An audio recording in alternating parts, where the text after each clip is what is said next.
365 or 366, depending on the year. And I am History Hefner, joining you this Sunday afternoon for our live stream lecture, presentation, whatever you want to call it, where we will be talking about the history of the Russian Revolution. So, next Sunday, we already got our topic recommended by one of our subscribers, Harsonet, who recommended that we talk about the history of the War on Terror, which was an excellent suggestion. So next Sunday, we will be discussing the history of the War on Terror. And, of course, we do these live streams every Friday, Saturday, and Sunday. Friday and Saturdays is the Q&A, Ask Me Anything. And then Sundays, we do a live stream lecture about a topic that I'm interested in that I want to share with you guys. So for the next, hello, welcome. For the next... well, as long as it takes me, I will be discussing the history of the Russian Revolution, one of the most well-known revolutions in human history, one of the most controversial in human history, that established the first communist government in world history in Russia, which later became, of course, the Soviet Union, the Union of Soviet Socialist Republics that came to dominate Eastern Europe, and later, of course, geopolitics, one of the most important nations on earth in the 20th century. So it's 75-year history. We're going to learn about the very beginning of that and how Russia managed to go from being a absolutist imperial monarchy and then went through a century of revolution until eventually the Russian Revolution changed everything forever. So, yeah. So, anyways, let me see here. So I am going to give us the right mood for all of this. This is Red Square in Moscow. Moscow is the cultural and political capital of Russia. However, for a long time, and the reason that Moscow is the capital of Russia today is because of the Russian Revolution. It had been St. Petersburg for centuries, but Moscow being the oldest, one of the oldest Russian cities and one of the most important Russian cities, and where the seat of Russian government is housed within a complex called the Kremlin, which is centered around an area called Red Square. Moscow has become the most important city in Russian history and Russian culture, and is once again the capital thanks to the Russian Revolution, which I will be discussing in the live stream lecture today.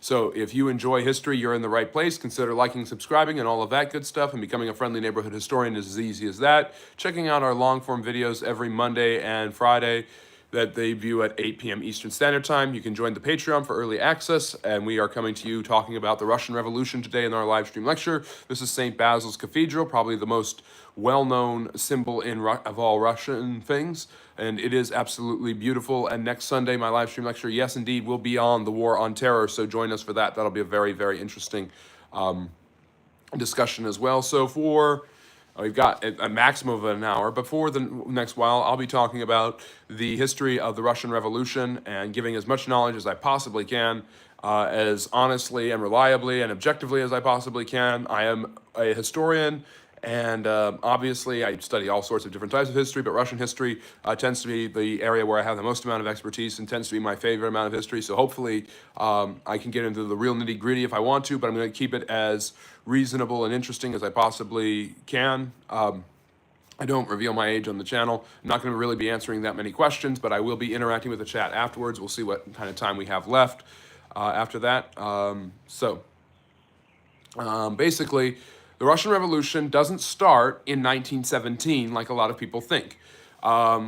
Obviously, in 1917, a series of bread riots in the Russian capital of Petrograd, formerly known as St. Petersburg, led to the Russian Revolution, in which the emperor was overthrown, which eventually led to the Communist Revolution, which made Russia a communist state. The world's first communist country, the Soviet Union, which lasted until 1991, and it basically collapsed into the Russian Federation, and all of the satellite countries that were under its control gained their freedom, like Belarus, Ukraine, Estonia, Latvia, Lithuania, a lot of these places. So the Russian Revolution does not start in 1917, however, when the Bolsheviks first come on the scene and start the communist revolution against the Russian Tsar. The Russian Revolution really begins in the 1800s. The Russians had been extremely instrumental in the early part of the 1800s in defeating Napoleon Bonaparte, who had obviously conquered a huge amount of Europe and had forced Russia to stop trading with England in his attempts to embargo and starve his sworn enemies. When the Russian Tsar Alexander I refused to let Napoleon refused to continue in what was called the Continental System, where he couldn't trade with the British, Napoleon invaded Russia in 1812. And this invasion of Russia led to the This invasion of Russia led to Napoleon's eventual undoing, as his forces, the Grande Armée, were sent back and defeated, and eventually the Russians, along with the Prussians, the Austrians, and the rest of the Europeans, unseated Napoleon, and Alexander I was hailed as the liberator of Europe because he had defeated Napoleon, and he became one of Russia's most famous rulers. The Russian emperor was known as the Tsar. He was an autocrat. Tsar is the Russian term for Caesar or emperor. And the Russian Tsar was an autocrat. He was an absolutist monarch. He controlled, or she controlled, all the political affairs of their country, and their rule was not questioned. Questioning them was tantamount to questioning why the wind blows, what does the earth revolve around, or questioning God and his authority for the Russian people, which is extremely important, as the Orthodox Church, which this is an Orthodox Church, St. Basil's Cathedral in Moscow, in the Kremlin, in the seat of right next to the seat of government in Russia. Yeah, they they yeah they sorry. So obviously, questioning the authority of the Tsar was not an option for many of the Russian people. The Russian people were told to love the Tsar, to respect him, and to honor him, and to basically allow whatever he wanted, because that was the will of God, to have him in that authority. This is called the divine right of kings, and Russia wasn't the only country to have this principle in motion, but they were the latest. The French had just had a revolution where they overthrew their king. England had a limited constitutional monarchy, and even the German Empire that emerged later in the 19th century had a parliament. The Japanese develop a parliament.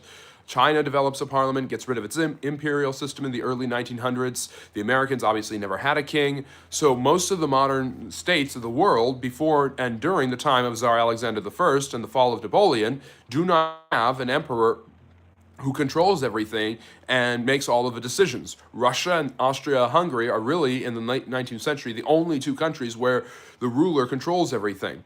Obviously, the ruler and his dictates, for the most part, are going to try to benefit him, the ruling class, and the efforts of the elites. And basically you have not ruling by committee, but one person deciding what is best for all of the citizens of the country, and everybody else carrying out his will as though they were his servants. So the nobles, called boyars, the bureaucrats, the civil service, all of the administration and fixings of the Russian government work to help the Tsar accomplish what he wants to. Many of them are landed gentry with well-known titles. They have good connections to Europe, and they have a lot of wealth. They live very independently, and they live off of their servants who take care of them. The vast majority of Russia is agricultural and full of peasantry who has no rights, and in the 1800s, many of them are what are called serfs. Serfs are forced to take care of a plot of land for a landowner, a noble, a landed gentry who controls that land and then basically extracts from them taxes and make sure that they have a place to stay and live and all of that stuff. So serfdom was a part of a Russian society. Absolute monarchy was part of the Russian society. There was no question of political parties. There was no question of representative government. There was no individual rights. You didn't have the freedom of speech. You didn't have the freedom of press. You certainly didn't have freedom of religion. Once again, the Orthodox Church dominated almost everything in the world around them. So the point of the matter is the Russians were not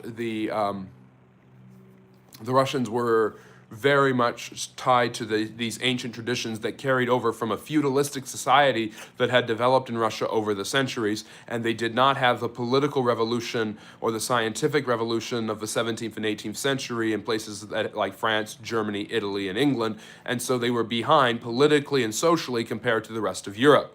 And if you look at Russian history in its totality, which is what my new series is going to be on, my new short series will be on Russian history, Russia has this problem of falling behind and having to catch up. Falling behind and then having to catch up. And they were soon about to do this as the Industrial Revolution, which I talked about a couple of live stream lectures ago, was hitting Europe and the United States. Russia remained relatively backwards. So it's economically, socially, and politically backwards. Alexander I has been extremely successful in defeating Napoleon, and he has won the love of many European monarchs and leaders. However, the truth of the matter is, many of the people that went with the Tsar learned about the different liberal ideas that were popular in the French Revolution and brought them back to Russia with them. And these ideas start to be promulgated amongst the nobility, who believe that they should have a say in how the government is run, and the Tsar shouldn't be completely an absolute monarch who controls everything and then basically forces everybody to carry out his orders, from the highest ranking noble to the lowest ranking peasant and serf. That there should be there should be a lot of people who contribute to the society and should be able to have an ability to speak. The nobles should be able to vote. They should be able to have political rights, and the ability and freedom of speech should be possible. Freedom of the press should be possible. There should be a loosening of the strict reins which the Tsar had controlled his empire from. Alexander at first was open to these ideas, but as his reign carried on, he became more and more of a conservative, not wanting to give up his power to those who he believed would undermine what God had set him out to do. He believed very strongly that God had appointed him to this task, and his validation was the fact that of all the Europeans, he had been the one to defeat Napoleon and the Grande Armée. Obviously, when you've been able to defeat the greatest general in human history up to that point, you obviously might start to think of yourself as God, as special, according to God. So Alexander's religious mysticism keeps him from actually accomplishing political reform that is desperately needed. The Russians are way behind the British and the French and the Americans, and they're also economically and socially behind them because the Industrial Revolution is taking off there. It isn't affecting the Russians at all because the Russians are an agrarian society where peasantry is huge, and that means serfdom is huge, and that means the nobles literally lord over their positions and titles over their serfs. And this leads to class conflict, consciousness and class conflict that will fit very well into the century of revolution that's about to happen. In 1825, Alexander dies without a child.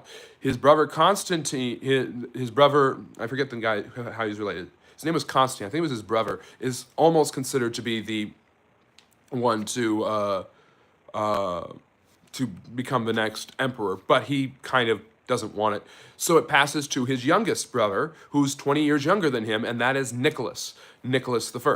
Nicholas is unlike Alexander. He is a conservative. He is a staunch opponent of liberal reform. For the conservatives, like Alexander and his brother Nicholas, the Enlightenment, the French Revolution had brought about Napoleon. So Nicholas grew up when Napoleon was being defeated. So in his mind, Napoleon represents a danger. Liberal revolution represents a danger. Political change represents a danger. What represents safety is the status quo, keeping things the way they have been for centuries. For 5 centuries now, the Romanov family, for 2 centuries now, the Romanov family has dominated Russian politics. They have been the imperial family.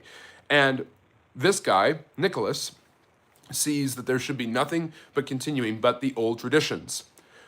Nicholas isn't sure that he wants to take the throne, however. Alexander not having a son makes things kind of complicated. So basically, a group of officers, high-ranking officers, who are inspired by the liberal ideas of Western Europe that they had learned in their trips with Alexander to restore order at the end of Napoleon's reign, bring these ideas back, promulgate them, and they decide that they will create a constitutional government for Russia and limit the power of the Tsar. The British had done this in 1688, for context. The French had just done this, and a bunch of other countries had already done it, or when they established their kingdoms, like Italy will do in the 1860s and Germany in the 1870s, they'll have it in there. So, and of course, the United States was founded on a democracy with constitutional Republican values. So a constitution limit to government and individual representation is something that is basically unheard of in Russia, but these guys want to make it happen. And it is anathema to Nicholas. So Nicholas hesitating to take the throne, encourages these guys to cause a revolution. So in December of 1825, they try to take over the government, and they basically line up outside the Winter Palace protesting in St. Petersburg, which is the capital. Moscow isn't the capital at this point. St. Petersburg, the city built by Tsar Peter the Great in the early 1700s, is the Russian capital at this point. It is the capital of the Russian Empire, as it was known then, because the Russians have tried to style themselves as European emperors for a long time, be it Peter the Great or Catherine the Great or Alexander himself. And Nicholas will do the same thing. Nicholas crushes the revolt. Rather than actually going to the table with them, he orders the ringleaders to be hung, and he sends all of the participants that are left over to Siberia. He uses a secret police force to try to quell and stomp down the individual rights of the Russian people and keep people from protesting and raising any sort of political alarm bells. And so for the next 30 years, Nicholas is going to keep Russia under his thumb with tight political scrutiny. His secret police are going to be merciless in their repression of anyone who is trying to form liberal ideas, create a more democratic government, or free in serfdom. These things that are come to be seen as contrarian, anti-czarist notions that are going to be spread. However, by suppressing the rebels rather than actually giving them a chance to air their opinions and work with them, Nicholas perhaps seals the fate of the Russian monarchy. For the next 90 years, revolutions are going to be intermittently popping up, and the czarist forces are going to be intermittently doing what they can to suppress them. That means the army and the secret police. And so there's this tag played between the revolutionaries and the czarist forces. So, yeah. Okay, so point being, let me see. The czar does everything he can to continually promote autocracy and monarchy and keep the rebels or any sort of liberal faction that wants representative government, individual rights, things like that to exist. Now, by the way, when I say conservative and liberal, I don't mean American conservative and liberal. I don't mean even modern European conservative and liberal. Conservatives in the 19th century wanted to keep monarchy, religious traditions, and militarism powerful. They were chauvinistic and believed their nations were the best, and they wanted to maintain the status quo in the old order of usually monarchy and monarchical government. So that's what I meant by sorry, I'm blanking. That's what I meant by conservatives. Liberals were what we would consider classic liberals, is what they're called usually in the American sense of the word now. Men like Thomas Jefferson or Thomas Paine or Alexander Hamilton or the Marquis de Lafayette. People who believed in individual rights, property rights, basically that people should be able to have freedom of speech, freedom of press, freedom of religion. These are liberal ideas in the 18th and 19th centuries, and these become very popular, and liberals and conservatives clash, but oftentimes work together to suppress more radical ideas that are more traditionally associated with old and new leftism that emerge starting in the 1840s and 50s. The calls for revolution, for social justice, and social reform grow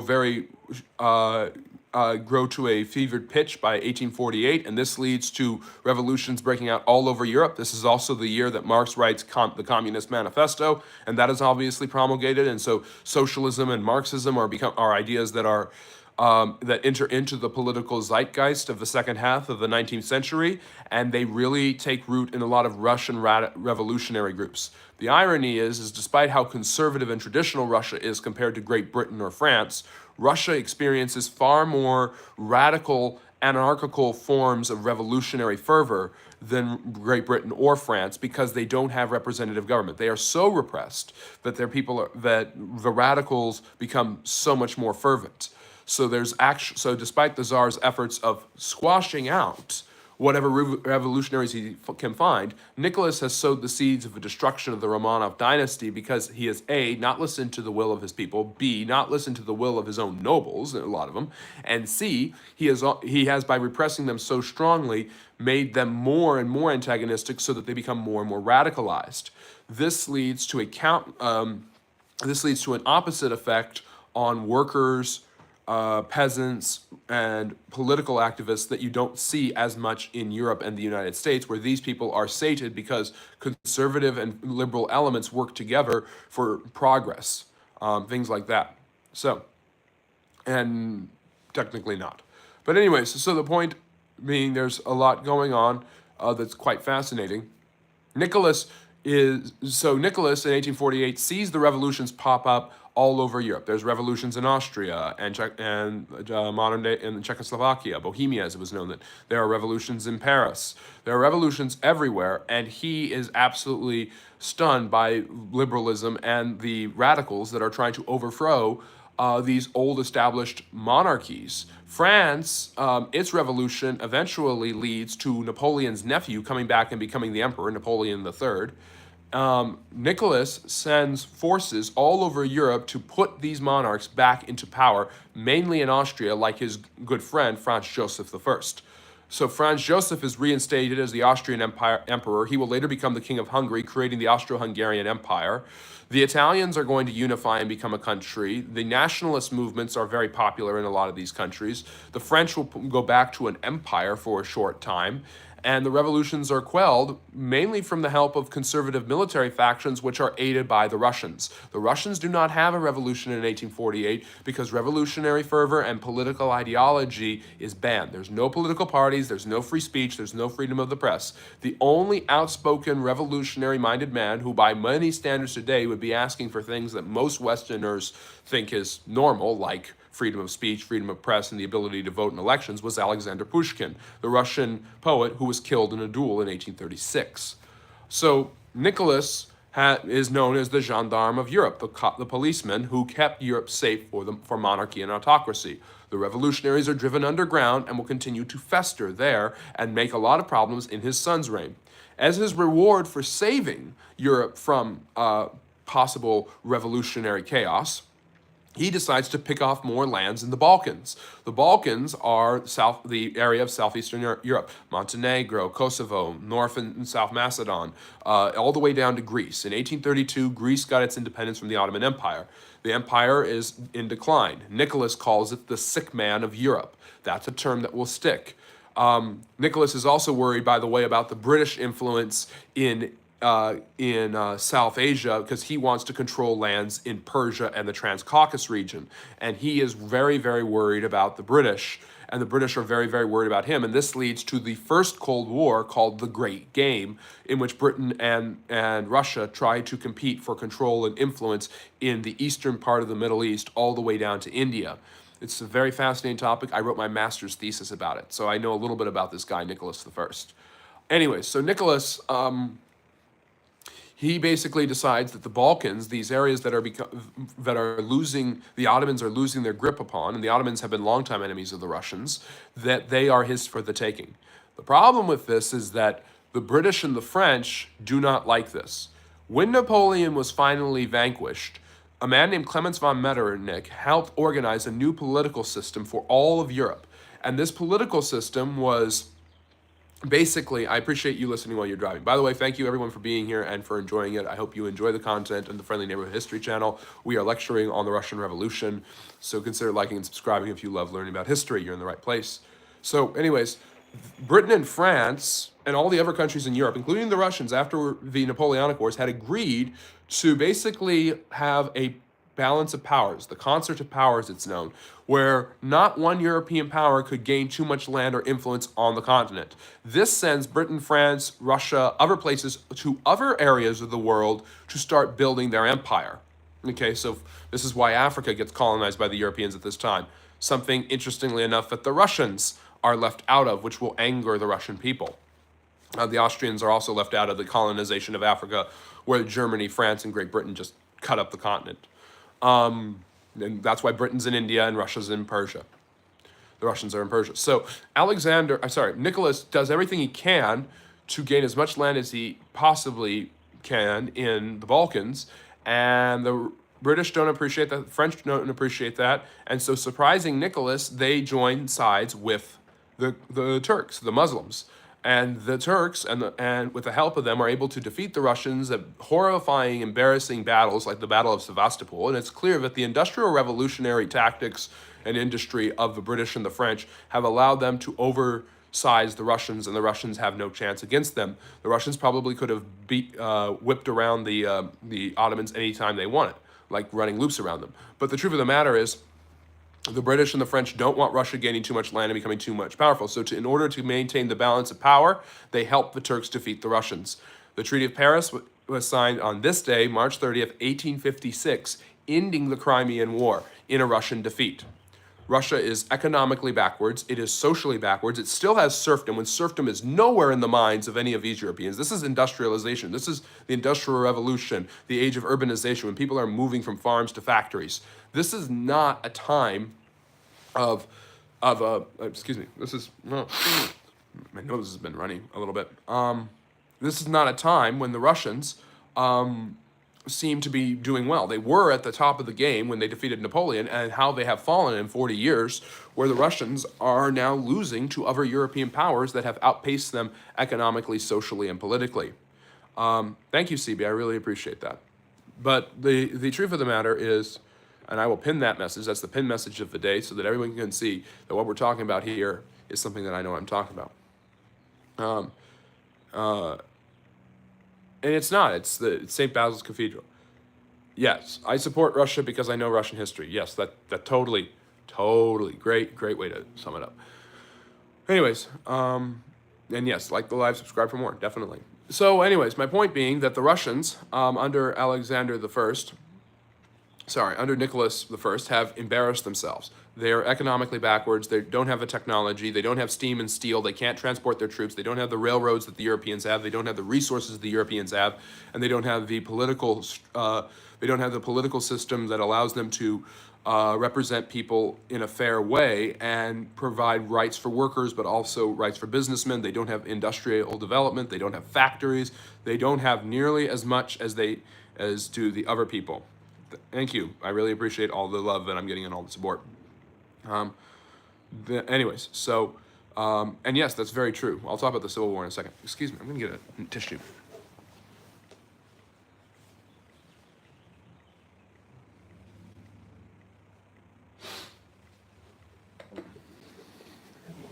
Sorry about that. I was fighting back a cold this week, and my nose is running, and it's like scratching, and it's annoying, and I don't want to like scratch it with my finger, so I just got a tissue. Anyways, so my point is this. If you don't like Russia because they invaded other countries, do I have a story to tell you about the Americans? But basically, actually my live stream lecture from last week has that, so go check that out. But anyways, where was I? Russia's backwards. It's not in the right spot. Nicholas is embarrassed. The war looks like it's going very poorly, and he's probably going to have to surrender, but he wants to get his troops together, review them, and get them back on the track, because they have been embarrassed by the Europeans. Again, my nose is just so itchy. Oh, sorry. Anyways, so Nicholas decides to drill his troops in a cold rain. This leads him to catch a cold, not this kind of cold, but a much worse one that turns into pneumonia, and then he dies. 30 years on the throne, maybe doomed the Russian Empire. His legacy is awful. The revolutionaries, once again, see an opportunity, but they're going to get a pleasant surprise. The revolutionary ideas of Marx and the anarcho-communism that have been spreading around Europe before, during, and after Marx take root in Russia. Once again, these people have been politically repressed so much that radical ideas are going to become more popular in Russia than they have anywhere else. But there is a growing sentiment of liberalism and the hope that the next Tsar will be a true liberal, and he actually will. Many people, and I believe this, and I would be one of them, believe that Alexander II is not only Russia's most underrated Tsar, but is the last good Russian Tsar. He's Nicholas's son, and he is the opposite of his father. Rather than an autocrat, he's sympathetic to the liberal ideas. He's sympathetic to the idea that the peasantry needed to be freed from their bonds of serfdom. That if the rights of the people, common man, were not honored, the common man would overthrow the monarchy. And that if he wanted to preserve the monarchy, he would have to share his power. He also realized Russia was economically backwards and not industrialized enough. So he commissions the building of a huge railway system that eventually becomes the Trans-Siberian. His son completes it. He reforms the military. He rebuilds the military. And he wins several important wars against both the Turks and the Persians in the 1870s. In 1856, however, he concedes. He gives in and says the Crimean War was a total disaster. And for 25 years or so, he does what he can to bring Russia into the Industrial Revolution. And Russia catches up pretty quickly. Once again, Russia's very good at catching up and being and looking and faking it till they make it and looking the part of their European counterparts. They become a more industrialized society. Cities start to blossom, and urbanization that had hit Britain and France start to hit the Russians in the 1870s and 80s. But this, however, doesn't. It's a much slower, much more slogging, and much less organized process. And once again, the people do not have the political rights in either the upper or underclass that they do even in Britain and France by the turn of the century.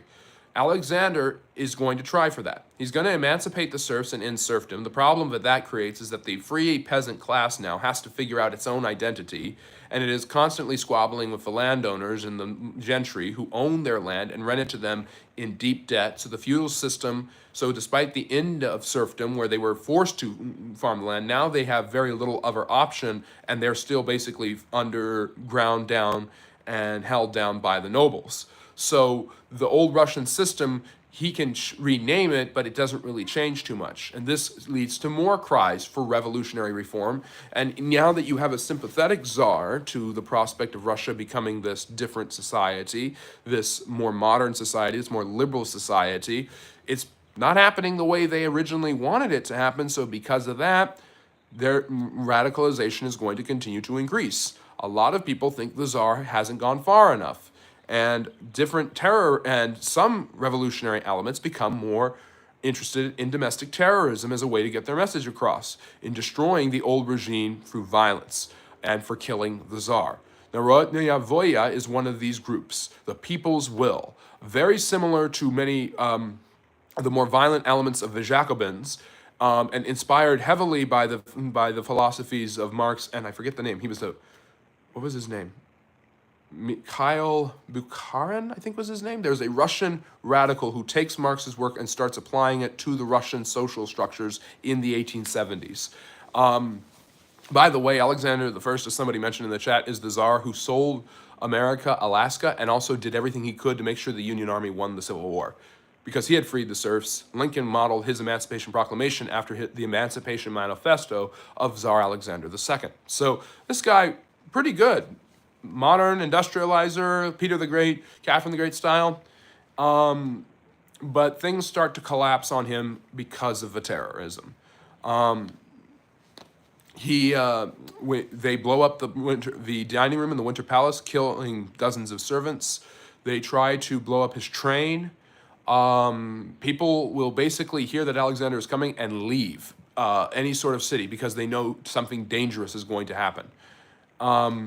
And what happens to Alexander II is kind of sad. The guy who was actually trying his best to bring Russia into the modern era and had done a pretty good job of it, he finally relents on the idea of creating a constitutional monarchy, which I don't know if Russia could have been saved by a constitutional monarch at that point, but if you have the upper class and the middle class and the intelligentsia and the educated being sated by that, you have a chance for real social reform, a la what happened in the progressive era of America in the late 19th century and Britain at the same time, and you might be able to keep the lower class comfortable.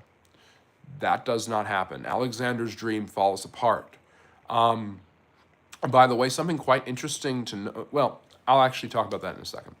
Alexander is riding his carriage through the streets in Petrograd, in St. Petersburg, in 1881. A revolutionary throws a bomb at his carriage. Carriage is bulletproof. He's fine. But he gets out of the carriage and another revolutionary throws another grenade and eviscerates him. It blows off his legs. His skull is crushed. He's taken back to the Winter Palace where the Tsar Liberator, who had freed the serfs, bleeds to death, which just goes to show you during this century of revolution how the process for being a moderate, for being someone who wanted to do good and bring Russia, how that process, what it looks like in Russia in the 19th century. Alexander II is one of the saddest stories in European history and one of the best rulers perhaps you've never heard of before. And I've done an entire series of videos on the Russian Tsars, which you should check out after this, and he is definitely one of my favorites. In fact, I think behind Peter the Great and Catherine the Great, there's no better czar to pick. His death brings about a shift back to the conservatives. Because once again, the revolutionary actions of the anarchists and the radicals have shifted the Russian public away from liberal ideas, at least the Russian government away from liberal ideas. And that leads to the rise of his son, Alexander III. Alexander is like his grandfather. He's repressive, he's despotic, and he's focused more on economic and political developments and international affairs, and he's actually not too bad at handling them for his 13 years in the throne. A few years after he rises to the throne, members of the same group try to kill him, and they're found out and murdered. One of the men who is murdered has a devoted younger brother, Vladimir Ulyanov. Vladimir Ulyanov is a son of a Russian schoolmaster. Many of these revolutionaries are from well-educated, privileged classes. It is not the peasants. This is where Neil Faulkner, who is a good historian, gets it wrong, however, in his People's History of the Russian Revolution. It's not a people's revolution. It is not the working class overthrowing the bourgeoisie the way Marx envisioned a socialist revolution. It is the middle and upper class overthrowing the czar, and then themselves being overthrown by radical revolutionaries, which I'll get to in a few minutes. Lenin. So Vladimir Ulyanov becomes a lawyer. He moves to St. Petersburg, and he becomes a radical leader in the in the socialist revolutionary movement that has become more and more organized. So there is a socialist wing that has developed in the late 19th century of the revolutionaries. And while they are not all violent, they are all calling for something that would involve violence. There are the socialist revolutionaries. This is very important. The socialist revolutionaries who want some sort of Marxian version of Russia, in a precipitated, slow but steady kind. There's the Mensheviks who are communists. The socialist revolutionaries are not communists necessarily. There are the Mensheviks who want Marxism in Russia just waiting for the process to take place. And then there is a radical version of Marxists in Russia who want immediate Marxist revolution, and they are called the Bolsheviks. And Lenin becomes one of the leading Bolsheviks. Ulyanov changes his name, and his nom de guerre is Lenin, Vladimir Lenin, the man who will change all of this. So, the truth of the matter is you've got the development of cities, you have a development of political ideologies at this time, and you have the repression of the secret police working for Tsar Alexander III. You have the development of cities, you have a development of trial by jury, the end of corporal punishment. These are all accomplishments from Alexander II that are taking place under Alexander III as Russia becomes a more industrialized society. But still, the vast majority of its citizens live on farms, working in some sort of mutually agreed upon communal farm living called zemstovs. And these are and most of these people are peasants, and most of them don't make hardly any money, and most of them avoid the urbanization that takes place with great appeal in Russia, in France, Great Britain, and the United States. So what happens next is quite interesting. Alexander's political repression ends with his death in 1894. And he passes the throne to his son, Nicholas II, the last Russian Tsar. Nicholas will rule for almost 25 years. Nicholas never really wanted to be Tsar, didn't understand the plight of his own people, and had very little connection to the serf population, the ex-serf population that had now become a large disenfranchised peasantry. Now, none of the Tsars, none of these men had any connection to the people, but there was no seeking to understand the people, or trying to help them in any way, shape, or form like his grandfather had. Nicholas cared about his country and wanted the best for it, but he had no tools or proper training or idea of how that would actually look and what he could actually do to make Russia a modern, successful state. And that would involve individual rights and liberties, freedom of speech, the rule of law. These things were very slow in the way they came to Russia. So the next thing that happens that's quite interesting is he, like his father, uses the secret police to crack down on political officials and on political dissidents and civil servants and bureaucrats and the intelligentsia who are trying to overthrow the government. I mentioned the socialists. There's conservatives who want to support the monarchy. Most of them are in the military. Then there are liberals who are kind of in the middle. Men like Peter Stolypin and I forget his first name, Yulukov was his name. And they believe that Russia should maybe get rid of the Tsar, but at least create a constitutional monarchy. And like the French Revolution, when we talk about and the American Revolution is pretty cut and dry. You have the patriots, the loyalists, the British. And that's why a lot of historians don't believe the American Revolution is really a revolution. The French Revolution, you have a bunch of different liberal elements going around who want to either create a constitutional monarchy, abolish the monarchy, or kill the king. Though that's a wide range of revolutionaries. And it's the same thing with the Russian Revolution. You have people who want a revolution, but they want to create some sort of democratic society tantamount to the French or the Germans. Not the Germans, but want to create a republic like the French or the Americans. Or you have a group that want to create a constitutional monarchy like the British have. And they're all over the place trying to influence political discourse, social conversation, and gain political power, and gain the Tsar's ear. Nicholas II does not know how to run a country. It becomes very obvious very quickly. At his coronation, there is a cavalry stampede and a bunch of people are killed. There's a riot and a bunch of people are killed. So that is a horrible, horrible omen for his reign. The Russian people, being extremely superstitious, do not see that as a good portent of what's going to happen to this Russian Tsar. And then he makes more mistakes. He invades Japan in 1904, thinking he can push Japan out of the way and take over Manchuria. Japan is not having any of it and absolutely spanks the Russians in the Russo-Japanese War, as Russia's modernization is once again too slow for the Japanese, who have modernized at a much quicker pace and created a more liberal democracy. This really, really hurts the Tsar, his prestige. With factory workers, manufacturers being influenced by Marxist principles from people like Lenin and others. The disgrace of the war, the Russian economy teetering on collapse, all of these problems in the cities, rationing of food and resources, which lead to bread lines. That's going to lead to a revolution. And there is another Russian revolution in 1905. Now, this one there were already student protests and factory strikes and things like this, coal miners striking, things like that before the war. But after the war, just destroys the prestige and honor of the Russians, and then the Japanese destroy the Russian army. The people of Russia are going to call for a revolution.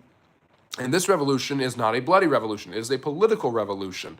Now, by the way, Lenin and his trope, the Bolsheviks, have been expelled from Russia. They've been sent to Siberia and then sent off to the West, basically expatriated because their ideas are disseminated amongst workers and soldiers and miners and people in the cities and peasants, and really are disturbing the status quo, which leads to a crackdown from the Tsar's secret police. But the Tsar's secret police cannot stop the large amount of the peasants and workers who are striking and revolting throughout Russia's cities, bringing the economy to an even greater halt than it already had. The Russian economy is in the midst of collapsing. The industrialization processes come to a halt. The embarrassment in the Russo-Japanese War, it's too much for the Russian people to deal with, and so Nicholas is forced to finally make concessions. It's that or just killing hundreds of thousands of people. And so the concession he makes is to accept he does start off that route, by the way. A bunch of people come to the Winter Palace demanding a peace with Japan, for elections, free land, all of these things. And Nicholas, who is not there, leaves it to his guards, who basically hunt down these people and kill a bunch of them. This is called Bloody Sunday, by the way. It was supposed to be it was led by a priest. It was supposed to be a very hospitable, kind crowd that was not calling for blood or revolutionary terror, but when the response they get is repression, subjugation, and violence, that is going to stoke revolutionary fires. So socialist revolutionaries who are considered radical by Western European and American standards are going to gain more and more clemency and political impact and influence in Russia because of the repression of the right wing in Russia under these czars. And it's really bad here. Nicholas is forced to make concessions, however, and he establishes a constitutional monarchy with a governing parliament called the Duma.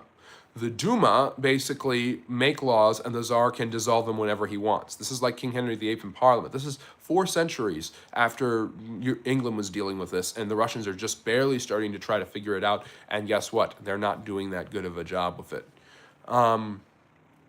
There are some reformers like Peter Stolypin and others who are able to make positive change economically, but Russia's economy is weak, its society is weak, and its international prestige has been hurt by the Japanese. It's then further hurt by a man named Grigory Rasputin, who is a man of myth and legend, everybody's probably heard of Rasputin, but basically this Siberian peasant who has the ability to heal magically somehow, the son of the Tsar, weaves his way into the imperial court dressed like a shabby monk and is known and rumored to be a drunk who has orgies in his St. Petersburg apartment. This humiliates the Tsar, who really doesn't like him, but kind of tolerates him because his wife, Alexandra, is terrified that their son will die. Their son, the heir to the Russian throne, because women were no longer allowed to become tsarinas, their son has a bleeding condition that is inherited because of the inbreeding of the European royals, who are related all to one woman, Queen Victoria of England. This bleeding disease is passed on from her daughters through the XX, and it is a Y-linked allele. I don't see. This is why I'm a historian. I don't know a huge amount about this stuff, but I'm doing my best. So he gets it, and it means a fall or some sort of abrasion or laceration or gash could be fatal. And so Rasputin is brought in, and internal bleeding, bruising, things like that, horribly fatal. Broken bones could be fatal. Rasputin somehow has an ability to soothe the boy and perhaps even to heal him. And because of this, he becomes indispensable to Alexandra the Empress, who has been praying to God on her knees that somebody would come to help. And Rasputin comes to help, but Rasputin really becomes hated by the Russian public, both urbanly and provincially in the rural areas, because he seems like a debauched, crazy lunatic who has somehow, this dirty, unshaved peasant has become the second most important man in Russia because he stands next to the Tsar. It's quite, yeah, hemophilia is the name of the bleeding disease. It's just absolutely horrifying. And then it gets worse. You've got Russia backwards. You've got all of the economic, social problems. You have this political dissent, this cauldron bubbling up that's going to overflow eventually. And the Tsar really doesn't know what he's doing. They do not have a competent Tsar like Alexander II to navigate through them. And then in 1914, the big bubble emerging of political tension and treaties and intrigue pops. And you have World War II. Now, I'm calling it World War II because, as many of you on the channel know, I think the First World War was the 7 Years' War in the 1750s, yada yada. So the Great War for me is World War II. Many of you will still probably refer to it as World War I. So for the sake of clemency, for anyone who's still new, I will refer to it as World War I, but just know that I think it's the Second World War. So World War I/World War II lasts for 4 years, and there are two fronts. The Germans have a plan to win this war. They're going to take France out first and then go into Russia. They know the Russian army is huge, that Nicholas has millions of fighting men at his disposal, and Russia is the largest nation in the world, so they have a vast amount of land they can fight over in Poland, Ukraine, Galicia, Belarus, the Donbass region, all of these areas that are very strategically important. So the Germans attack the French first. That doesn't go anywhere, and the trench warfare begins. The Russians have some initial success against the Germans, and the Austro-Hungarians especially, but eventually the Germans start basically just mutilating their armies. The Battle of Battalienberg Forest is a huge example of how Paul von Hindenburg is able to eviscerate the Russian army. Russia, again, is once again hurt by lack of proper equipment, lack of industrialization, lack of mass production. The rumor is soldiers went in without guns or without boots or without proper munitions, or there wasn't proper medical care, there wasn't proper artillery. They were no match for the German war machine, which was extraordinarily powerful. So what happens next? So the war doesn't go well for the Russians at all, and Nicholas II decides to take over the army in 1915, thinking that this will improve morale. He knows nothing about military tactics and has done such a good job with the Russo-Japanese War. He thinks he can do a better job with this war, and he doesn't. The war stalls to a close, and revolutionary fervor starts to grow as rationing kicks in, and the Russian people start to starve. The His wife Alexandra is left kind of running the government and figuring things out with civil servants in the Duma, and she is seen as at best an incompetent fool and at worst a spy for the Germans because she is from Hesse in Germany. This is really bad, and Rasputin is seen as a German spy himself, whispering in her ear. At the same time, revolutionaries are starting to come back to Russia and kick up a storm. The leading revolutionary in Russia at the time is a Menshevik who wants the slow, steady progress of communist revolution by the name of Leon Trotsky. Lenin is still in France and Switzerland at this time. But in 1917, as Russia becomes embroiled in political troubles, the Germans, thinking they can sow dissent behind the Russian lines and lead to the end of the war, agree to send Lenin back if he will continue to promulgate his communist ideas in Russia. This is disastrous for Russia and the Tsardom. So, in 1916, Rasputin is taken by a bunch of nobles who are trying to save the Tsardom and think the best way to do it is to get rid of Rasputin. He's shot and poisoned, and then beaten, and then thrown into a canal where he drowns. Yes, the man survived gunshots, cyanide, and being beaten with clubs, and supposedly drowns in the Neva River. This is devastating news for Alexandra, who has proven to be absolutely incompetent at handling Russian civil affairs. The bread lines in Moscow and St. Petersburg are awful, and in 1917, everything comes to a head when these bread lines in February, it's technically March, by the way, but the Russian calendar, the Julian calendar at the time, is about 2 weeks behind the Gregorian calendar used by the West, so they call it the February Revolution, but it actually happens in March. February riots lead to the creation of a revolution and a revolutionary council which organizes soldiers and workers deputies, workers and soldiers deputies, and the workers councils are called Soviets, and they begin popping up everywhere. So that's why it's called the Soviet Union, by the way. And they take over all of the production, they seize the means of production, literally taking Marxist ideas, and take over all of the major cities in Russia. Vladivostok in the east, Moscow, St. Petersburg. Nicholas doesn't know, by the way, St. Petersburg had been renamed Petrograd at the start of the war because St. Petersburg was too German. Nicholas is forced to go back, believing that he can stop what's going on, and his train is stopped before he can get back to St. Petersburg, and his generals convince him to abdicate, give up the throne, so that the Russian government can hold together, and they think that this is best. They want him to make his son the Tsar. This is a horrible idea, and he wants to make his brother the Tsar. His brother has no interest in doing it, so the Romanov dynasty just poofs out of existence in March of 1917. The March Revolution is on, and a provisional government is set up to balance out the Soviet.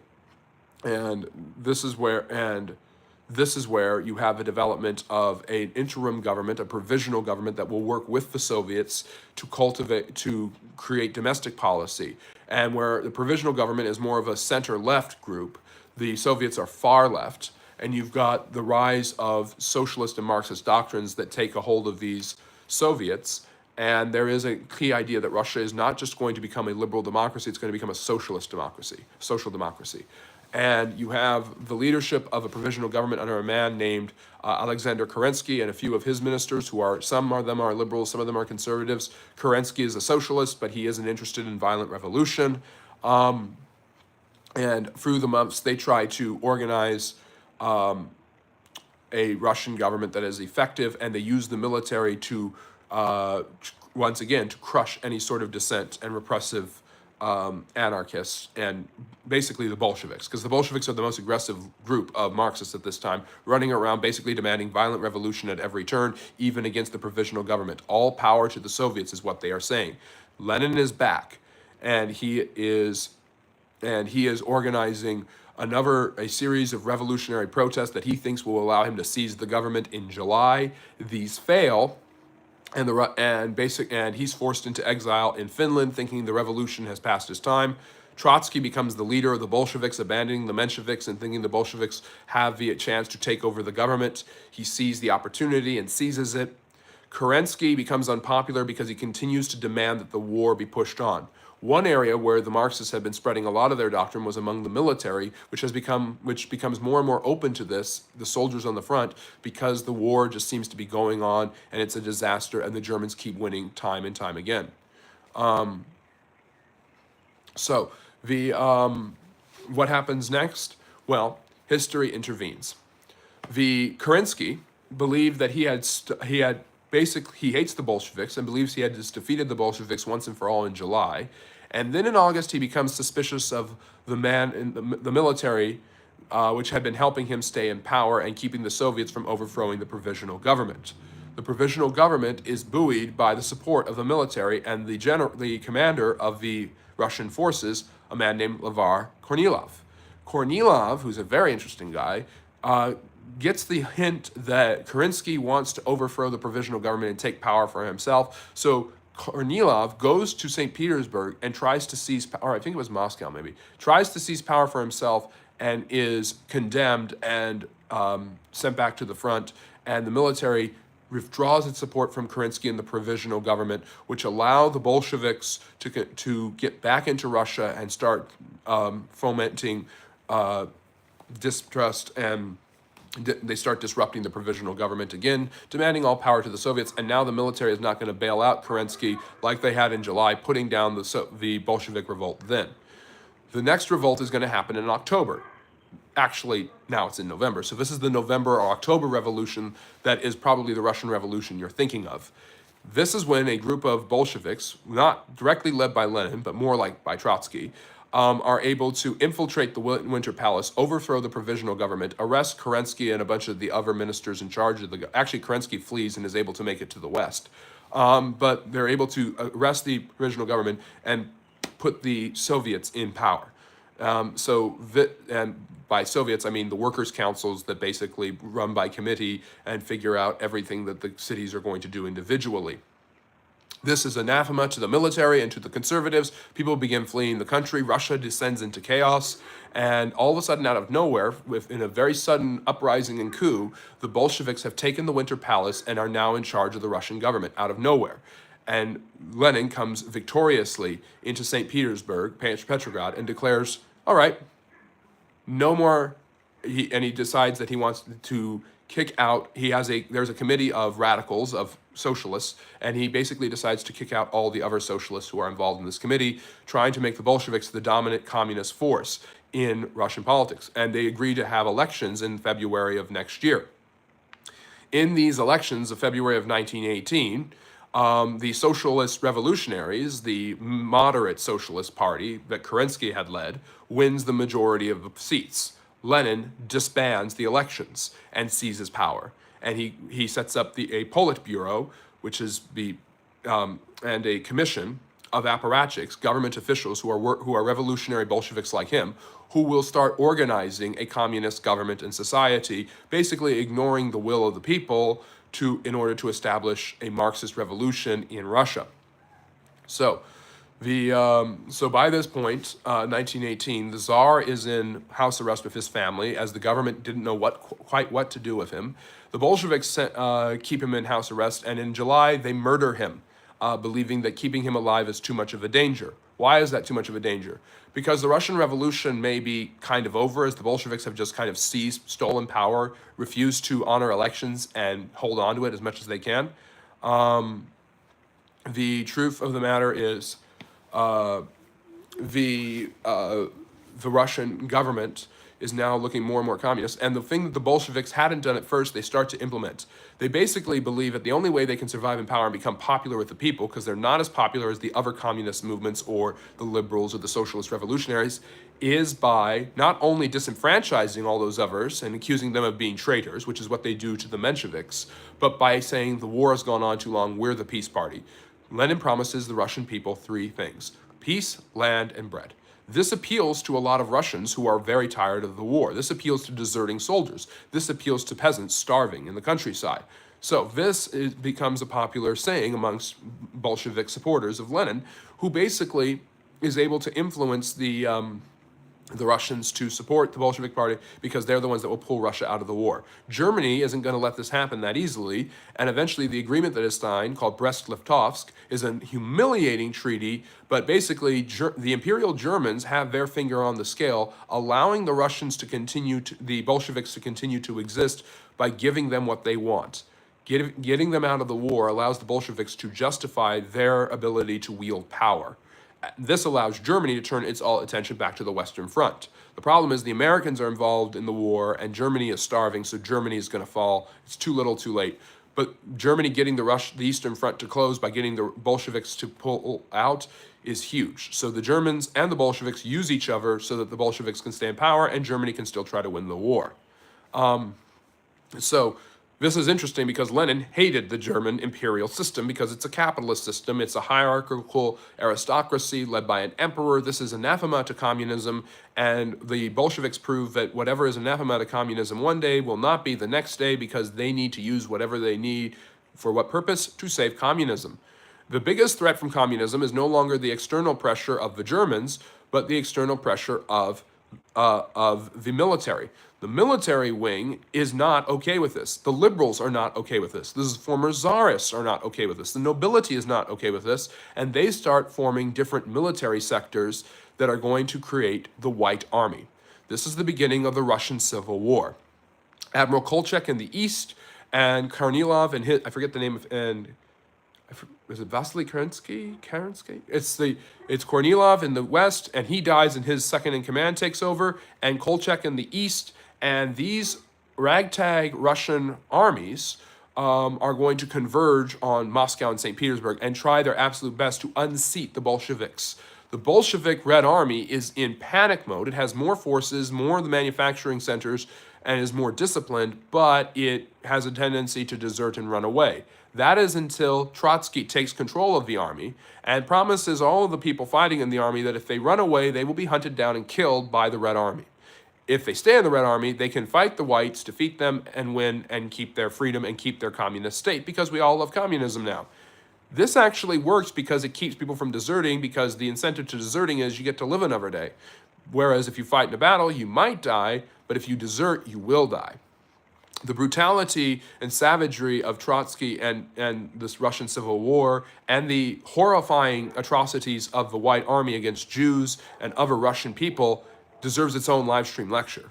But the truth of the matter is that for 3 years, a horrifying war embitters and embattles the Russian people, and the regular people, the peasantry, they're caught in the middle. Many of them starve to death.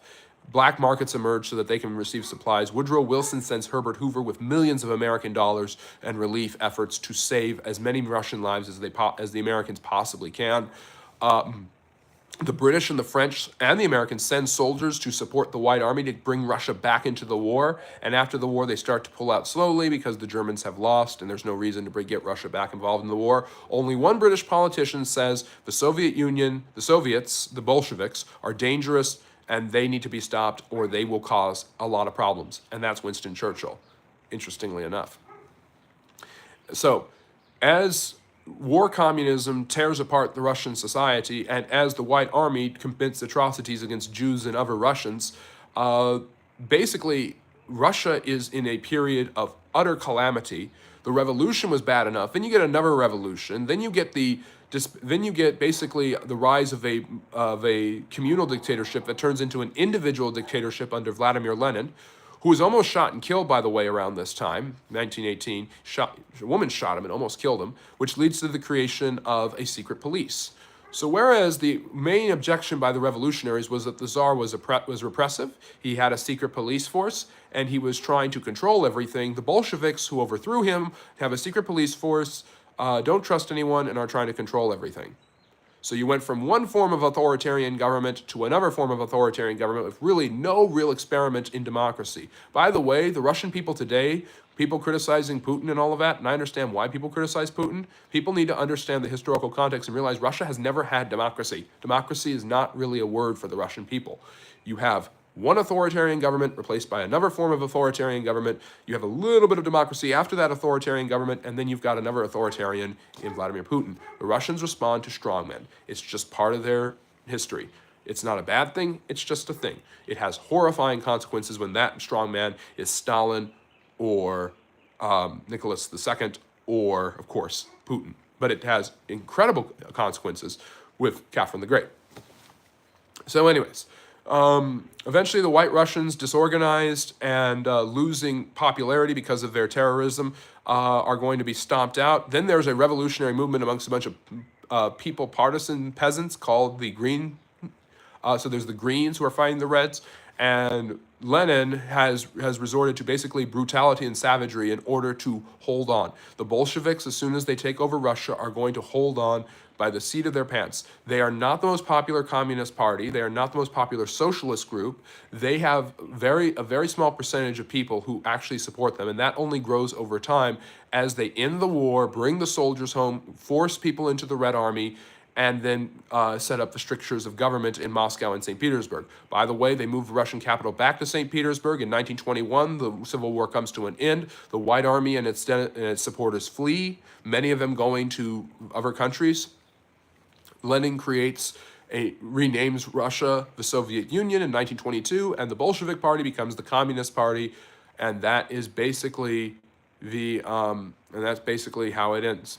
So after all of that, a century, Russia goes from being an imperialistic monarchy ruled by an autocrat who represses his people to being a repressive, authoritarian dictatorship under a man named Lenin. And if you think Lenin is bad, you should see his replacement.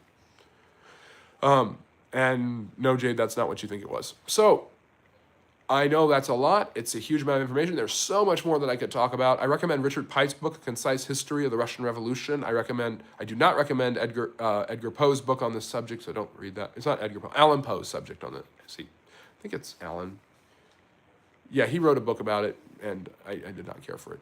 Neil Faulkner's People's History of the Russian Revolution, Sheila Fitzpatrick's The Russian Revolution, Sean McKean's book, The History of the Russian Revolution. These are all extremely good. If you want a primary source, read the famous book Reds by John Reed, where he basically the 10 Days That Changed the World, where he basically turned into the movie Reds, where he basically glorifies the Russian Revolution and everything Bolshevik and Marxist. So I know a lot about these. I have direct sources that I can reference rather than just a general knowledge. So that's why I know the ins and outs of it a little bit more. And this is a good preview of my short series that is coming out about the history of Russia that will be debuting later this week as I finish the Qing Dynasty, my last video on China. And then I'm going to be doing the Russian history. So we're going to start with Rurik and the Vikings, and you're going to learn about a little bit about the Tsars, but more deal about Russian society, and of course the Bolsheviks and the Soviet Union will be included in this. By the way, Stalin was involved in this activity during the Russian Revolution. He had originally wanted to be a priest. I could do an entire live stream lecture about Stalin next if you want. But next weekend, I know my promise to Harsonet, I'm doing the War on Terror. So we go from one terrifying situation to another. So anyways, yes, we are just over an hour in. I thought that was going to be 20 minutes. But there's just so much history here. It's just so fascinating to me. I hope it's fascinating to you. If you really enjoyed it, like and subscribe. I love Russia. I love all things Russian.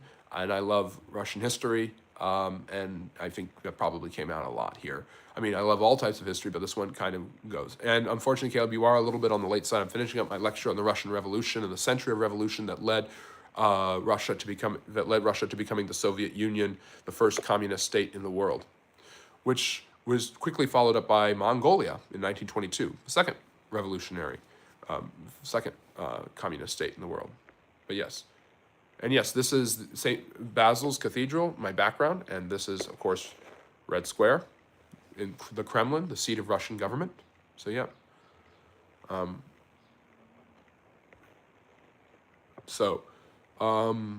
Yeah. But, so I hope you guys enjoyed it, and I'm going to stay on for a few more minutes, where if you guys want, if you have a question about history or social studies, the Russian Revolution, Russia, I'd be happy to answer that, just as a little bonus for you guys, because we've had a nice discussion. This is a lot of fun. Excuse me. And yes, Green Hitpo, Russia is where the Orthodox Church is. And the Orthodox Church goes through all of this, by the way, and the Bolsheviks basically steal gold and silver out of the Orthodox churches to start paying for their collectivized farming and forced industrialization. Can we talk the Mediterranean, though? What do you want to know about it? It's not actually Kremlin, it's Russian Historical. That's right, it's the Russian Historical Museum. Who is the person talking? Yeah, I don't know what's going on there. I got a question about Voldemort. How was he defeated? I don't know. By the power of Harry Potter's magic. Oh, someone was asking, if Nighthawk was asking, why England betrayed Poland in 1939. It's an interesting thing. You asked it with Harry in the room, and Harry's going to make sure that England gets its protections. But Great Britain did not betray Poland. In fact, Great Britain had betrayed Czechoslovakia, then decided not to betray Poland and got involved in the war.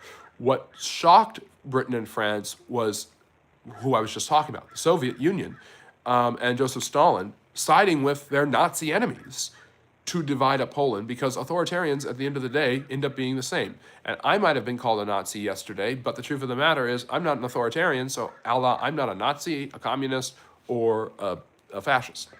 At the end of the day, the political spectrum, I'm starting to think, is a horseshoe. Instead of right wing, left wing, it's left wing, right wing, and then the moderates. But you notice how these are really close to each other, because at the most extreme ends, they bend towards each other. So Hitler was a socialist. He called himself a socialist.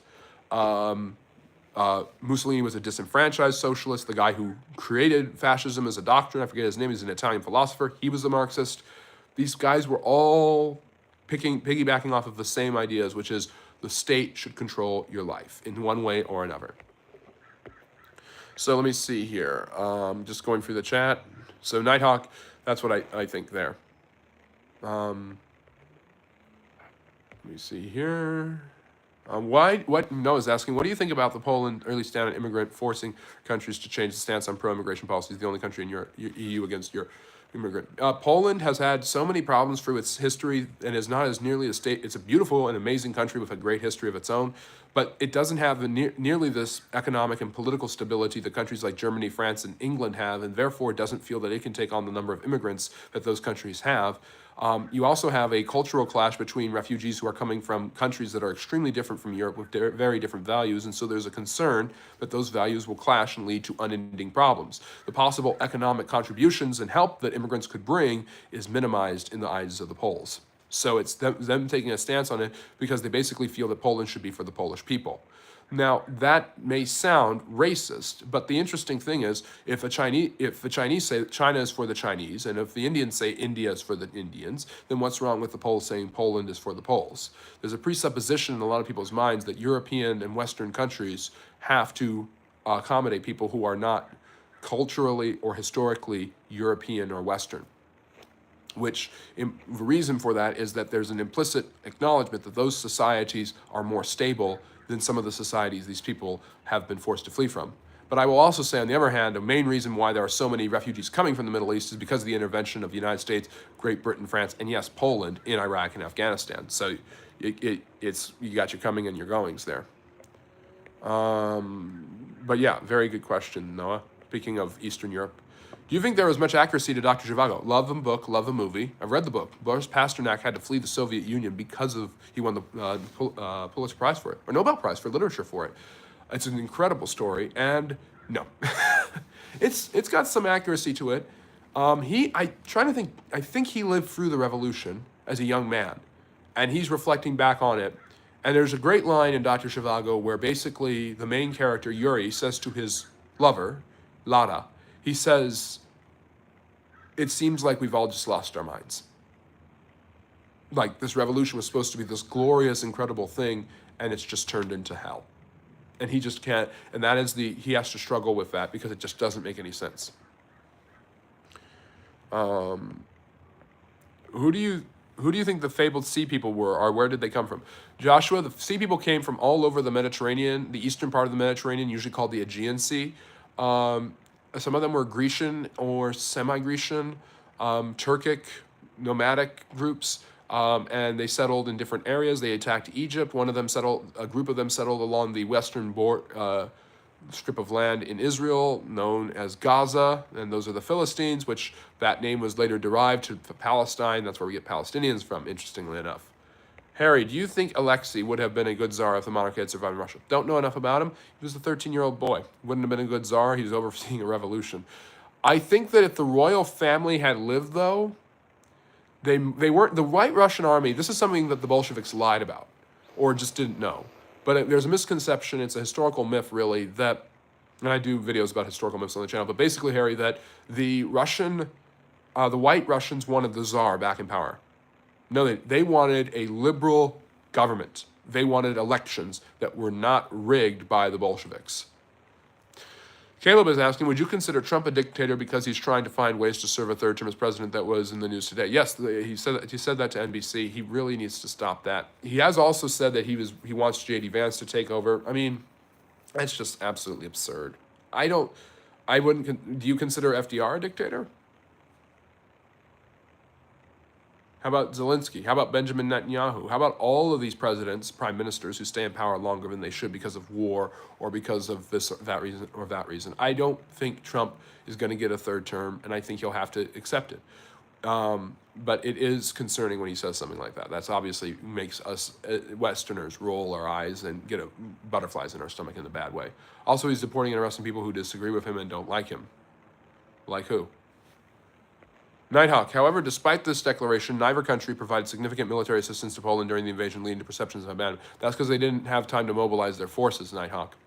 And the new Prime Minister of Canada, Mark Carney, was apparently on Epstein's Island. Oh, that's just great news for the Canadians. I like him. He seemed like a good guy up until I heard that. Why is St. Petersburg not leaving his German wife to run the country in a war? Oh, the Russian people hated that she was German. They accused her of being a spy. Don't get it wrong. The Russian people were plenty racist against the Germans during World War I. Or as I say, World War II.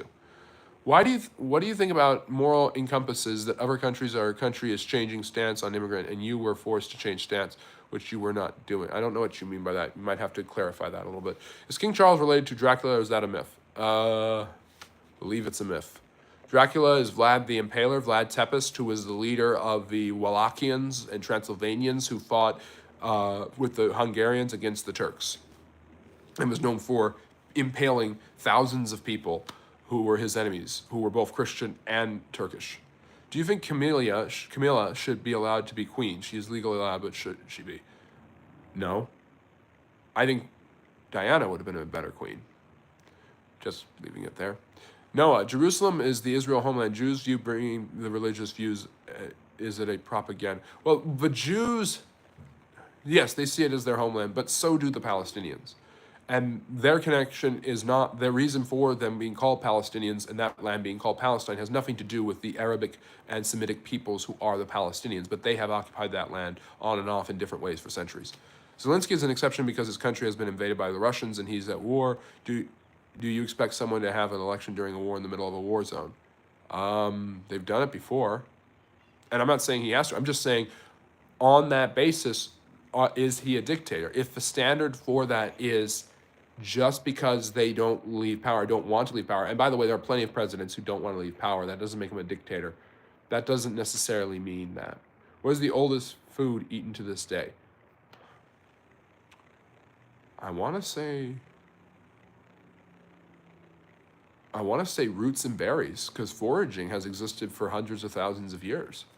What do you think about the solution of Israel and Palestine conflict? Okay. The President Trump solution to it is not a good one. I would just say this, and maybe that's a negotiation tactic, who knows? I wrote a Substack on that. If you don't like the sound of my voice, or you do, and you just want to read more of what I write and when I go in more detail, check out my Substack. I really enjoy writing those Substack articles. But I wrote one about Trump's ridiculous idea in Gaza. But the truth of the matter is this. I mean, I've been saying this, I've been asked about this all the time. Israel should exist, Palestine should exist. Work it out. That's my opinion. I think the solution right now is this. Israel should rebuild the Gaza Strip. Hamas should be disbanded and condemned by the Muslim world. And Mahmoud Abbas needs to be removed from power, and probably Netanyahu too. Just clean slate all of the leadership in that region and then set that up. And let the U.S. go in there and demilitarize Gaza because of the bombs and all of that stuff that Trump was talking about. I get that. Let Israel rebuild it. Let the Palestinians come back. And Egypt and Jordan need to take them. So there are parts of the Trump plan that aren't as moronic as others. Have you seen anything weird in history that's unexplainable? Megaliths. There's no such thing as Palestine, only Palestinians. Somewhat true, but look at a map of a world from the 1800s. There was a Palestine. Gaza Hotel Resort. Yes, Trump Tower in Gaza. But I will say this. This is the thing that I just don't get. If Trump were to take over Gaza, if the U.S. were to take over Gaza, you would have Jews able to live there. You would have religious freedom. You would have gay rights, and you would have women wearing jeans. Why can't they do that now? Why can't there be some sort of mitigation of that in Palestine today?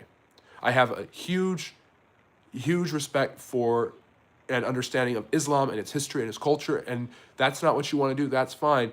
But Gaza was never controlled by the Palestinians until 2000, I think it's 5? For the longest time, it was the Egyptians, then the Israelis took it from the Egyptians. And now the Egyptians won't let Palestinians in their country because they're worried the Palestinians will help overthrow their government. So the Palestinians have been screwed over and treated horribly, but not just by the Israelis. Do you think we neglect the Palestinians' views and we give too much power to Israel? I think the West does, because Israel is the closest thing to the West in the Middle East. And so the hatred of Israel by its neighbors isn't just because of different religious views, cultural views, or the war with the Palestinians. Those are all part of it. But it's that Israel represents America. It represents the West. It represents imperialism. And that, for a Palestinian, brings back feelings of oppression and struggle. And Islam was built in struggle. When Muhammad was forced to leave Mecca and go to Medina on the Hijrah, that created a motif that jihad, the struggle, is not about violence and killing people who don't deserve it. It is about spreading the word of Allah through your oppression by getting even, by getting retribution. So it created a victim mentality that is on display for people in the Middle East. When they see Western intervention, they think they see themselves as the victims. And in many cases, they're right. And I wrote a bunch of articles about this. Trump is a nutcase. He literally eats KFC with a fork and knife. I know he eats a tostada bowl with a fork and knife. Did any of you guys see that Vance and his wife visited Greenland? Yes. By the way, Caleb, before you condemn the U.S. taking over Greenland, the Cold War probably would have gone better for the U.S. and been over sooner had the U.S. had Greenland. So don't just knock the idea, because the U.S. did try to get Greenland before. It's not, and I made a video about this, Harry Truman tried to get it. It's not just Trump trying to be a jerk. It really isn't. Will you feel good if I take your home? No? Harry's saying is because it's basically a bureaucracy by both Jews and Muslims. The Jews don't have a bureaucracy yet. Netanyahu is not religious. Tel Aviv is, if you think of theocracy in the terms of Orthodox Judaism, Tel Aviv is the gay capital of the world. It has the largest pride celebration in June of any city. That is not compatible with Orthodox Judaism, and it's not compatible with Islam. Imagine Muslims not taking in or helping Muslims and blaming Jews for it. Jews getting blamed for, imagine Jews getting blamed for something that's not directly their fault. Loaded question alert. Why are Jordanians referred to as Palestinians? Great question, Rodolfo. The Hashemite kings in the 1940s basically bought that land, the Transjordanian region, from the British. The British had wanted that to be the Palestinian state. Jews were persecuted in the Holocaust, but aren't they doing the same to Palestinians? I think Jews should empathize. There are many Jews who empathize with the Palestinians and with their suffering and who want the war to end. And I think a lot of Jews want the war to end and empathize. But the Holocaust, I will say this, did not happen because the Jews attacked the Nazis and then the Nazis over-retaliated. That's what's happened in this war, possibly. The Holocaust happened because of a desire for ethnic cleansing. And maybe there are some radical Orthodox Jews who want ethnic cleansing. But I know Orthodox Jews. Those are the most conservative Jews, the biggest Netanyahu supporters. They don't want ethnic cleansing. They want to not be destroyed. And they feel, and Netanyahu feels, that if the Palestinians are not around, they won't get destroyed. And there's a lot of evidence to, I'm not saying it's fully true, but there's evidence to substantiate that, because you've got Jews who feel that you've got the Hamas not going away, not putting down its arms. Have you seen RFK Jr.'s thing with fluoride? He's trying to take it out of the USA water and trying to stop people from brushing teeth with it. Yes. I don't know how I feel. I brush with fluoride. Not a big deal. I don't understand why he's getting so twisted up about it. I did a video, you might like, Caleb, about the Kennedys recently. I've been on a Kennedy Rush, and they are fascinating people. I have to do a live stream lecture on them sometime. Threatening Denmark, one of the U.S.'s closest allies, over an island that has it owned for years is ridiculous. Yeah. Well, I mean, is it really threatening Denmark? I mean, we tried to buy it. We took it from the Danes in World War II because the Nazis had taken over Denmark. So, I mean, it's just, to me, it's not about defending Trump. It's not about being a Trump fan. For me, it's about history. And the history here says that Greenland is not as cut and dry of a system as much. And why are we allowing the Danes to imperialize Greenland?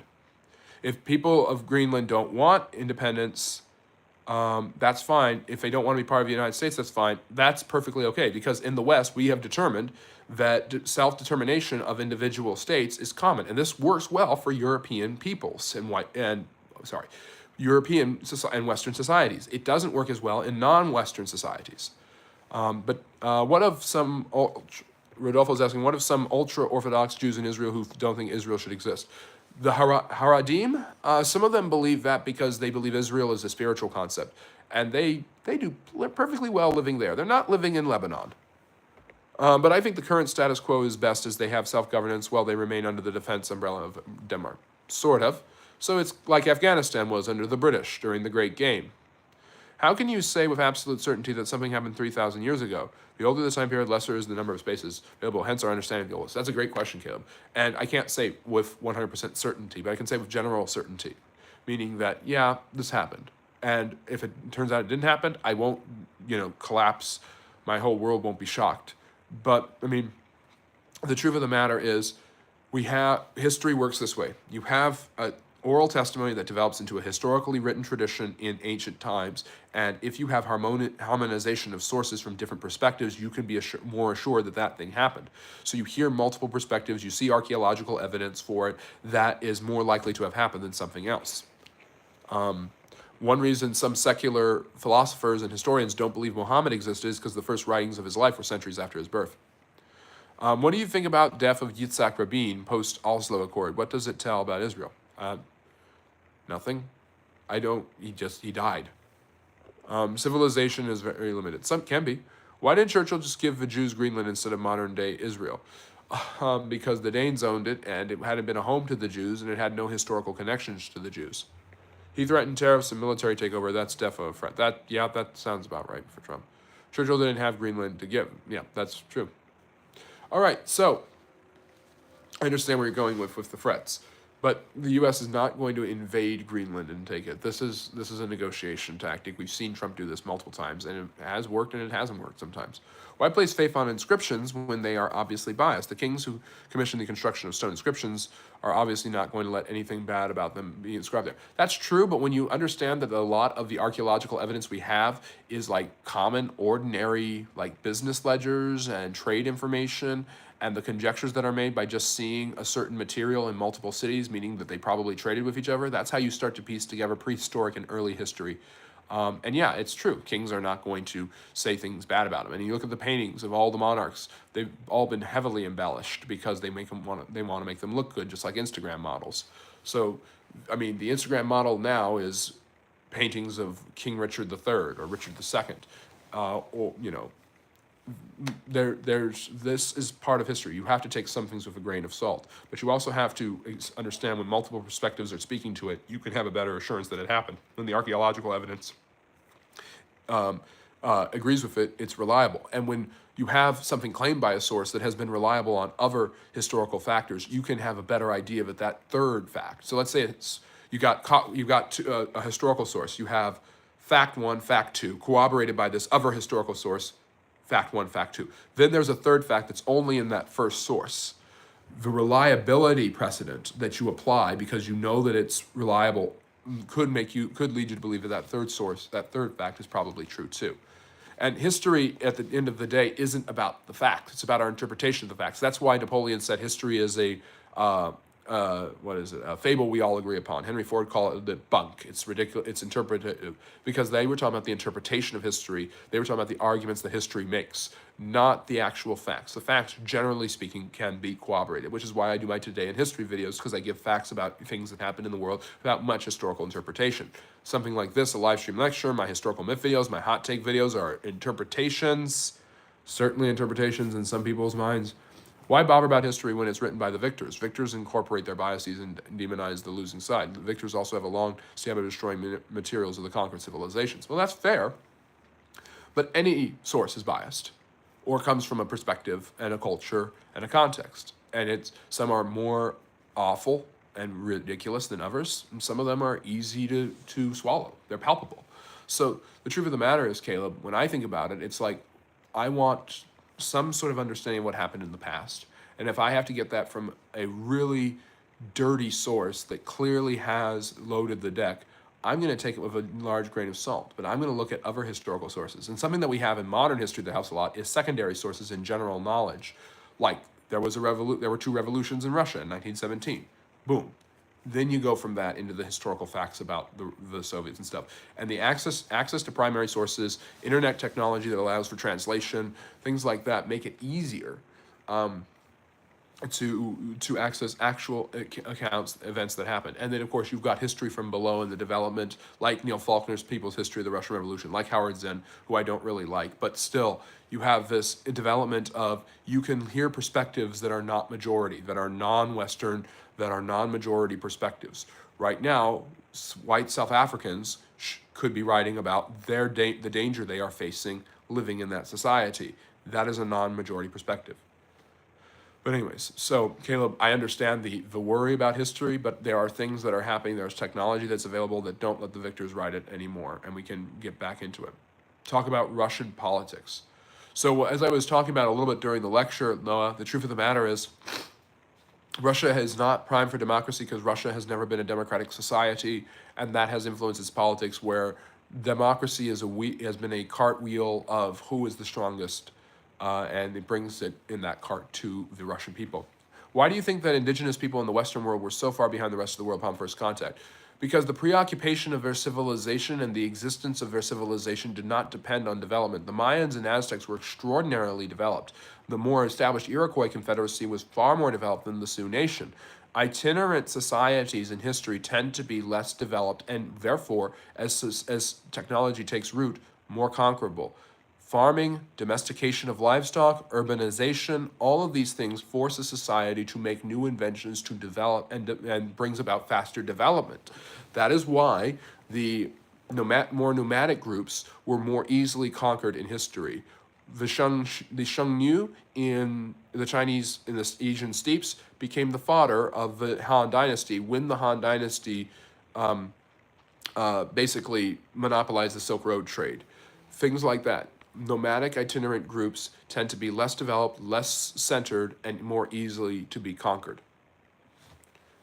So there's that element. So that is why you might say the Native Americans were less developed. They had incredible cultures with amazing archaeology and history to them, but they weren't necessarily as developed because a lot of their societies were more nomadic than their European counterparts. Do you think Britain should give back all of the stuff in its museums, even though it looks after them, and the countries that want them wouldn't? And they have said that. Oh, that's a tough one. That's a very controversial. I mean, that'd be a hot take video. No. If they want them, take them. If they're going to display them, if they're going to teach about them, take them. If they don't want them, let the British keep them.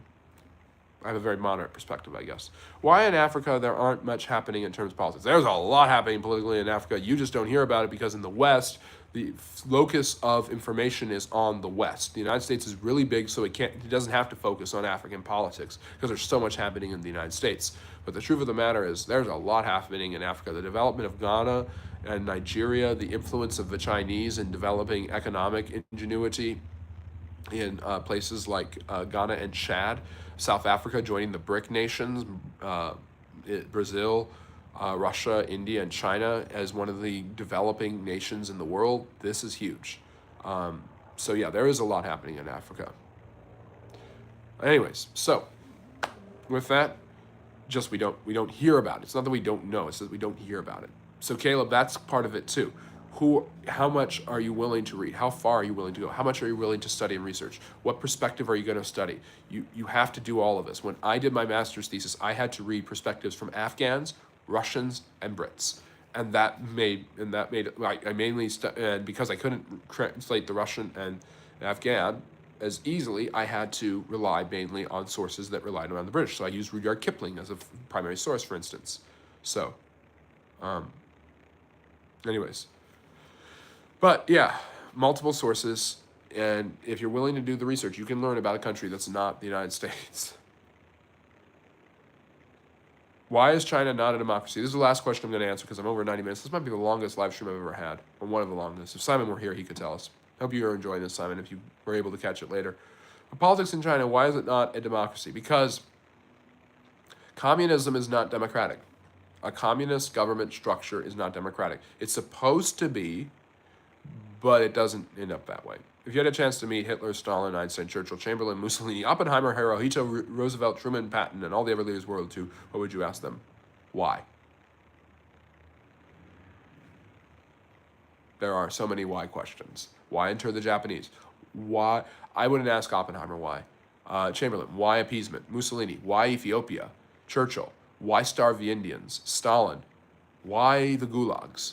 I would want to know why. I would want to know why this frickin' happened.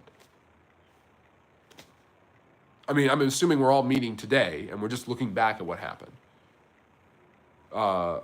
So, I mean, they're still alive, 1944 and 1945. Mussolini wanted the art. Mussolini was just ridiculous. Anyway, so Patton, I would ask, why did he hit that guy? It's a true story. Patton was demoted and probably lost out on being the supreme commander because he basically, you meet all in the same room today. Dang. Well, after they all stopped yelling at each other, I would just ask why. Do you have the blink and did everything for the Israel versus Palestine fights? Yeah, how'd that turn out for him? Famine was not Churchill's fault in black and white. It kind of was.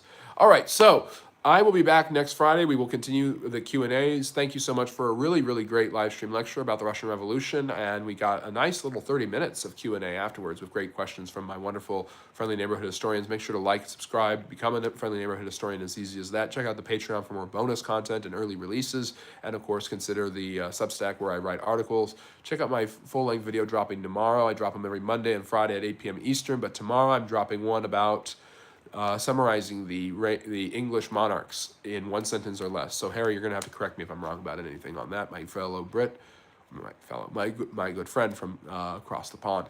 So I hope you all have a great week. I'll see you back again on Friday at 8 p.m. Eastern Standard Time for our first Q&A of that weekend. It's going to be a little different next, well, there's some scheduling arrangements I almost forgot. I will be updating you guys throughout the week, and I will figure out how to do my live streams next weekend. There's a wedding I'm going to, so I'm going to be very busy and distracted, but I promise I will be around. I hope you all take care, have a great week, and I'll see you probably on Friday. Remember, take care. Remember, love history. Bye now.